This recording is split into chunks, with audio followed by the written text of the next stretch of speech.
अक्सर कहा जाता है कि पाकिस्तान का शुमार दुनिया के सबसे ज़्यादा चैरिटी देने वाले ममालिक में होता है, और बात यकीनन सच है क्योंकि इसका सबूत आपको हर जगह नज़र आएगा। पाकिस्तान में अनगिनत तंजीमें हैं, चैरिटीज़ हैं, इदारे हैं जिनका काम है लोगों की मदद करना, उनको हुनर सिखाना, तालीम देना या फिर उनको इंसाफ दिलाने में मदद करना। लेकिन ज़ाहिर है कि ये सारे काम मुफ्त में नहीं होते, आपको फंडिंग चाहिए होती है, आपको डोनर्स की ज़रूरत होती है। ये जितने भी इदारे हैं इन सब की ये एक मुश्तरका नीड है, लेकिन एक और नीड है, और यहाँ मैं बात करूँगा हमारे ओवरसीज़ पाकिस्तानी भाइयों की। और मुझे पता है कि एक क्लीशे है ये कहना कि ओवरसीज़ पाकिस्तानी हमारी कौमी असासे हैं, लेकिन ये बात सच है। और जब भी इंटरेक्शन होती हैं तो जाहिर है कि मुल्की हालात पर तो बात होती ही है, लेकिन अक्सर एक सवाल पूछा जाता है हमसे कि हम पाकिस्तान ओवरसीज़ रहते हुए हम पाकिस्तान की अवाम की मदद कैसे कर सकते हैं। और फिर उसके बाद पूछा जाता है कि यार अगर हम किसी इदारे को सपोर्ट करें, इन तरह के इदारों को, तो कौन सी इदारे को सपोर्ट करें, क्योंकि इतने हैं कि कभी कभी अगर आप कहीं लंदन में बैठे हुए हैं, न्यूयॉर्क में बैठे हुए हैं, आपको नहीं पता कि कौन क्या काम कर रहा है ग्राउंड पर। तो ये एक और ज़रूरत है। तो लेकिन इन दोनों की चीज़ में एक गैप है, खला है। तो इस खला को पूरा करने के लिए कई इदारे हैं जो ओवरसीज़ पाकिस्तानीज़ और लोकल चैरिटीज़ को लिंक करने की कोशिश कर रहे हैं, और जिन्होंने पहले ये काम शुरू किया और शायद पाकिस्तान की इस तरह की सबसे बड़ी ऑर्गेनाइजेशन है, वो है आई केयर फाउंडेशन। और आज हमें खुशी है कि हमें ज्वाइन कर रहे हैं सैयद हसन अली, कंट्री डायरेक्टर हैं आई केयर फाउंडेशन की, and Iram Daniyal, welcome back to the show. पहले भी आप आए हैं, senior manager donor engagement and programmes. तो अगर आप मुझे थोड़ा सा बता सकें कि आपका तरीक़ाकार क्या होता है।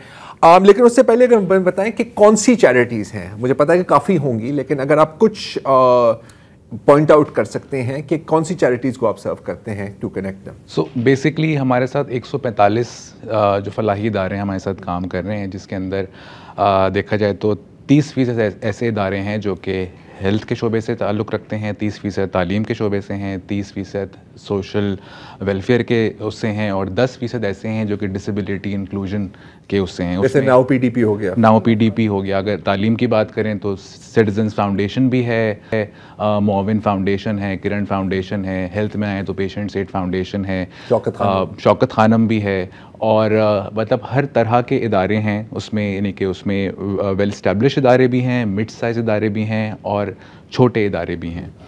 तो और जिस तरह आपने पूछा कि हम किस तरह काम करते हैं, तो बेसिकली हम डोनर्स को कनेक्ट करते हैं पाकिस्तानी चैरिटीज़ से in terms of knowledge sharing, और उनको किस तरह से महफूज तरीके से वो पैसे दे सकते हैं अपने पाकिस्तान में, क्योंकि जो पाकिस्तान से बाहर लोग रहते हैं उनको एक तो खदशा ये होता है कि फ्रॉड ना हो जाए, पैसा सही जगह लग रहा है या नहीं, गलत इस्तेमाल तो नहीं हो रहा पाकिस्तान में, और दूसरा है कि यू नो कि ये ट्रस्ट वाला एलिमेंट आ गया, और दूसरा पता नहीं है कि इसको देना है।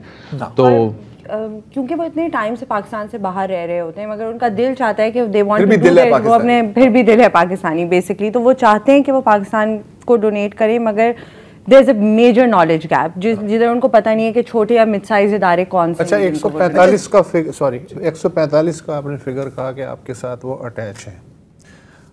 इस मुल्क में ज़ाहिर है 500 भी हो सकते हैं, 1000 भी ऐसे इदारे जो दावा कर सकते हैं कि हम इंसानियत की खिदमत कर रहे हैं, एजुकेशन में, सेहत में। कैसे आप सेलेक्ट करते हैं कि ये इदारे जो हैं इनके साथ हम मिलके काम करना चाहते हैं? देखिए, ये दोनों तरफ से होता है, डोनर ड्रिवन भी होता है और जो चैरिटेबल इदारा है उसको भी उसके ड्रिवन भी होता है, क्योंकि अगर इदारे को लगता है कि उसकी अमेरिका में या किसी और मुल्क के अंदर डोनर बेस है, तो वो हमें अप्रोच करता है इदारा, और फिर हम बेसिकली अभी जो है अमेरिका में रजिस्टर्ड हैं एज अ 501c3 ऑर्गेनाइजेशन, और पाकिस्तान में रजिस्टर्ड हैं as a non profit organisation.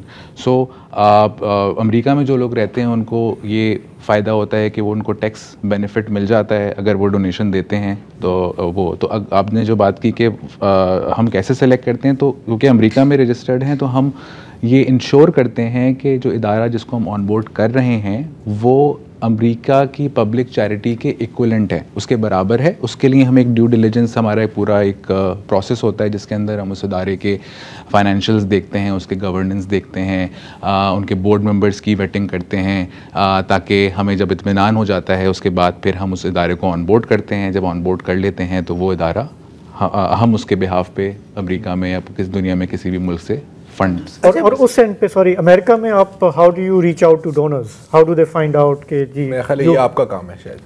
America में हम एक तो हमारा ऑलरेडी सेट डोनर बेस है, we been around like we set for almost 16 years, then we have other outreach ways through which we are reaching out to donors, we are doing constant donor engagement, और diaspora more often than not linked होता है एक दूसरे के साथ, so through word of mouth we are doing marketing.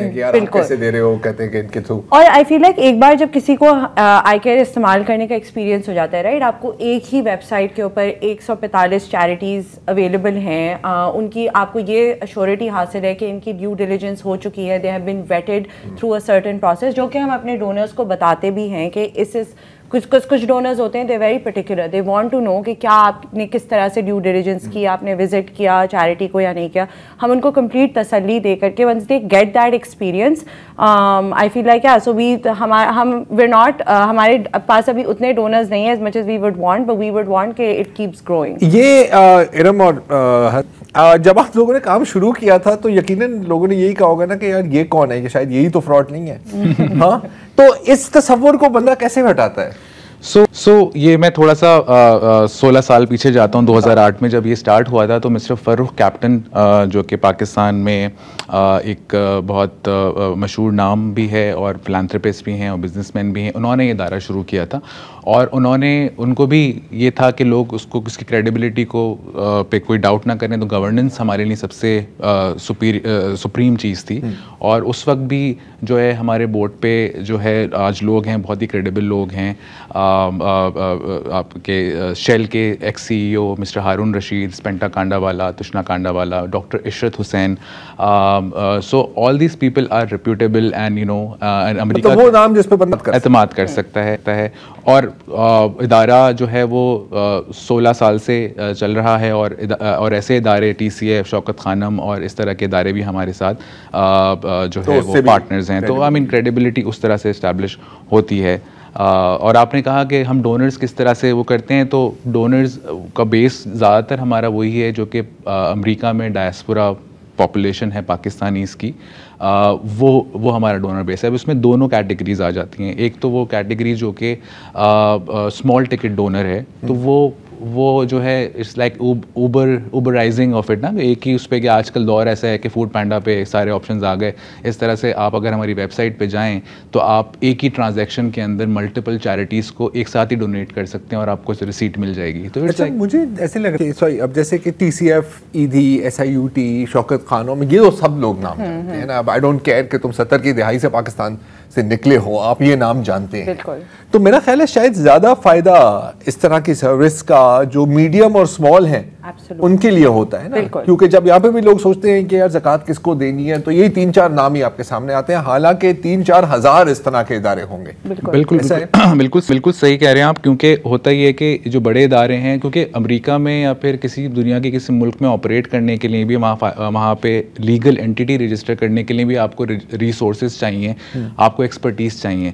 अब for example किसी ने अभी इदारा शुरू किया है या उस स्टेज पे पहुँचे नहीं है कि उनके पास इतने पैसे हैं कि वो काम कर सकें, तो एक तरह से हमने उस एक्सेस ऑफ फंडिंग को डेमोक्रेटाइज कर दिया है कि आपने इदारा बनाया है, आपके पास इतने पैसे नहीं है कि आप अपनी एंटिटी बना सकें, लेकिन आपके थ्रू आप क्रेडिबल हैं, हमने आपकी ड्यू डिलिजेंस कर ली है, now you can actually access that funding. अच्छा, मैं ये पूछना चाह रहा हूँ, क्योंकि अमेरिका की बात हो रही है, ट्रंप साहब वहाँ आ गए हैं, USAID के फंडिंग बहुत सारी रुक गई है, पाकिस्तान में बहुत सारे प्रोजेक्ट जो है वो बंद हो गए हैं, फ्रीज हो गए हैं। इसके बाद आप the way you reach out या डोनेशंस जो हैं पाकिस्तानियों, क्योंकि हम बात कर रहे हैं कि हमें सेल्फ सफिशिएंट होना है, हमें नहीं करना चाहिए NSR फॉरेन एड पे, has that change anything for you? हमारे जो पार्टनर ऑर्गेनाइजेशंस हैं उनको हमने अभी टच बेस करके वर्बली तो हमने एक फीडबैक लिया, लेकिन हम एक प्रॉपर सर्वे कर रहे हैं अभी इन 145 इदारों के साथ, जस्ट टू अंडरस्टैंड कि इन पे क्या इम्पैक्ट आया है इस यूएसएड के उससे।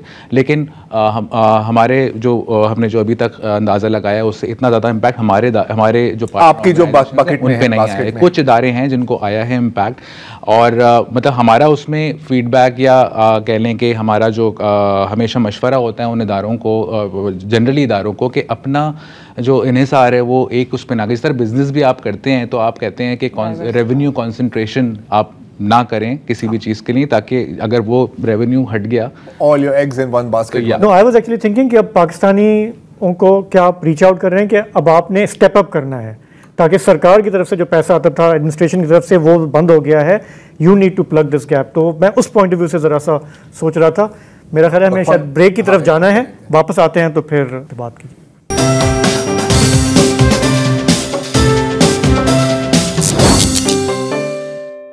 Welcome back. हम बात कर रहे हैं सैयद हसन अली और इरम दानियाल से। तो ब्रेक से पहले हम आपसे पूछ रहे थे कि ये जो ट्रंप साहब ने जो बैन लगा दिया यूएसएड पे, यहाँ पे बहुत सारी चैरिटीज़ हैं जो परेशान हो रही होंगी, उनकी फंडिंग ख़त्म हुई होगी, उनकी हेल्प आप कर पा रहे हैं? एक इदारा हमारे पास जो है हमारा पार्टनर ऑर्गेनाइजेशन है जो कि गरीब लोगों की क़ानूनी मुआवनत करते हैं। सो वो उन्होंने हमें रीच आउट किया कि क्योंकि उनको काफ़ी ज़्यादा लोगों को ले ऑफ़ करना पड़ा, तकरीबन 150 लोग को ले ऑफ़ करना पड़ा, तो उस वजह से they reached out to us. अब उनको हम, क्योंकि जब वो इंस्टीट्यूशनल ग्रांट्स की स्पेस में कोई काम कर रहा होता है तो उसको तजर्बा नहीं होता कि वो प्राइवेट फंडिंग को किस तरह से एक्सेस, कभी ज़रूरत ही नहीं पड़ी होती, और वो कंप्लेसेंसी होती है कि ये तो चलता रहेगा।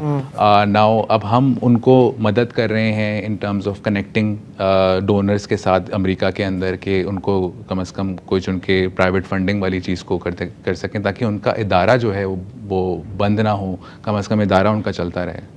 अच्छा सवाल है ये है हमारे जो अगर 4-5 शायद यूएस में व्यूअर्स हैं, उनके 4-5 से ज़्यादा है यार। मैं हम्बल गाय। तो ये जो आपने बात की ना टैक्स रिबेट या जो भी होता है, और अमेरिका में आपको पता है कि डोनेशन टू चैरिटी उसके आपको पता नहीं कुछ कॉम्पनसेशन मिलती है या जो भी, ये अब जाहिर है कि इसके लिए आपको वहाँ रजिस्टर होना होता है, right, that charity as a charitable institute. तो अब जाहिर है कि जो जैसे आपने कहा ना कि बहुत ऐसे इदारे इनके पास वसाइल नहीं है, तो अगर उनको वहां पर कोई डायरेक्ट पैसे भेजे तो वो उनके लिए टैक्स डिडक्टेबल नहीं है, अगर आपके थ्रू भेजे तो टैक्स डिडक्टेबल है। एब्सोल्युटली, क्योंकि हमारी रजिस्ट्रेशन जो है वो अमेरिका में है एज अ 501c3 ऑर्गेनाइजेशन, और हम जब ऑन बोर्ड करते हैं किसी इदारे को पाकिस्तान में तो वो प्रॉपर उसका अग्रीमेंट होता है, तो आई मीन वो रिसीव कर सकता है वो पैसे हमारे थ्रू। एंड डोनर, तो ये मतलब अगर कोई बैठा हुआ डोनर है तो इनके लिए काफी एक सहूलत है। बिल्कुल। इधर I also like to touch upon एक और जो आई केयर की सर्विस है दैट आई फील हमारी वैल्यू प्रोपोजिशन में बहुत इंपॉर्टेंट है, इसके हम अपने डोनर्स को एडवाइजरी सर्विसेज भी देते हैं। तो फॉर एग्जांपल अगर आप 15-20 साल से पाकिस्तान में नहीं रहे हैं और आपको पता नहीं है कि आप अपने डोनेशंस कहाँ दें, मगर आप अपनी चैरिटी बैक होम ही करना चाहते हैं, so we can actually advise you कि आपकी इंक्लिनेशंस क्या है, हम आपकी इंक्लिनेशन समझते हैं और फिर हम उस हिसाब से आपको almost like matching, swipe right basically. So charity का Tinder बनाया। I mean sorry, wrong example कुछ नहीं, I mean but yeah, you get it. हाँ, I get it. मैंने कभी इस्तेमाल नहीं किया, मैंने सुना है उसका। हाँ, of course. नहीं, obviously I'm happily married, it's been a long। So आप तो चलें। अच्छा ठीक है। नहीं, सो आई केयर के बारे में जिस तरह से आपने बताया, मेरे लिए तो ये इन्फॉर्मेशन है, आई डिडंट नो कि इस तरह का कोई पोर्टल मैं बोलूँ या क्या बोलूँ एग्जिस्ट करता है। पोर्टल ही है, राइट। ज़्यादा टाइम आपने लिया है एक्सप्लेन करने में because you are the country director. मैं आपसे भी पूछना चाह रहा हूँ इरम कि पिछले 1 साल के दौरान आपने कोई चेंजेस नोट किए हैं कि हमारे यहाँ कौन सी चैरिटी ज़्यादा सामने आ रही हैं किसी ख़ास सेक्टर में? आई थिंक एक जो हम हर वक्त डिस्कस भी कर रहे होते हैं, I think disability and inclusion is a sector that's really वो बहुत बढ़ चढ़ के लोग डिसेबिलिटी एंड इंक्लूजन की तरफ डोनेट कर रहे हैं, उसके बारे में ज़्यादा क्यूरियस हो रहे हैं।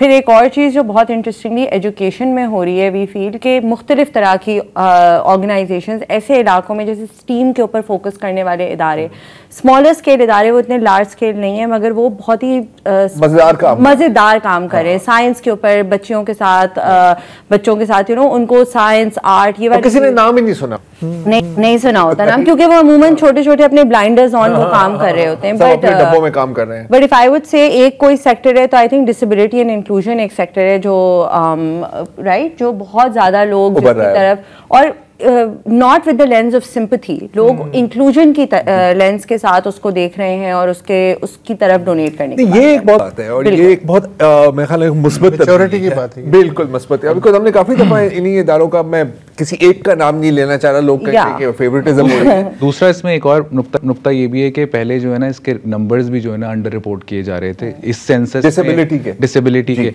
मैं वही पढ़ रहा था तो मुझे बड़ा शौक हुआ इस बात से कि 10% आबादी पाकिस्तान की ऐसी है जो कि किसी न किसी अपाहजगी का माजूरी का शिकार है। सो 2.5 करोड़ लोग आपके किसी न किसी डिसेबिलिटी का शिकार हैं, और उसमें से 5% लोग उन 2.5 करोड़ में से ऐसे हैं जिनके पास एक्सेस है किसी इंक्लूसिव एजुकेशन का या इंक्लूसिव एम्प्लॉयमेंट का, लेकिन मतलब आटे में नमक है। बिल्कुल।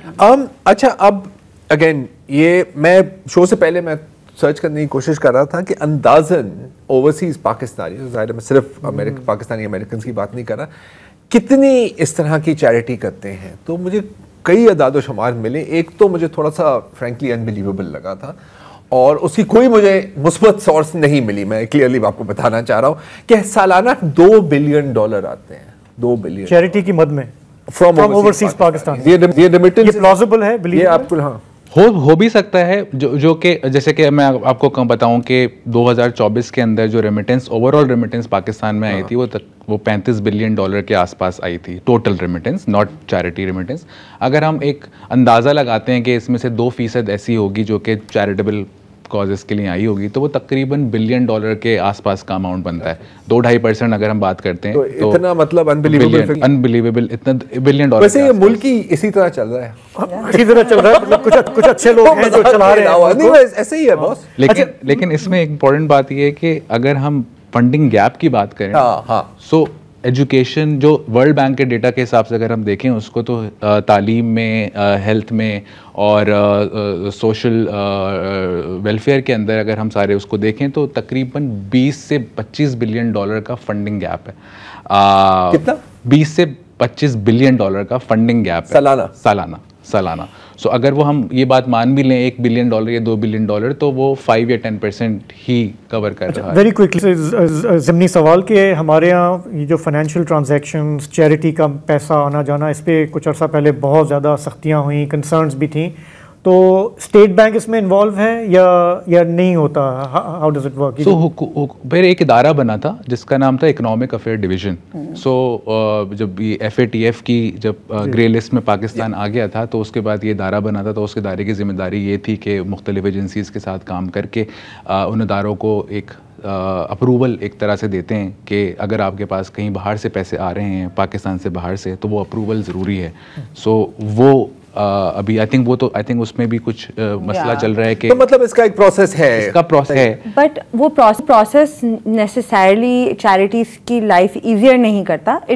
वो गवर्नेंस एक और लेवल ऑफ ब्यूरोक्रेसी आ जाती है। ये मकसद ही नहीं है।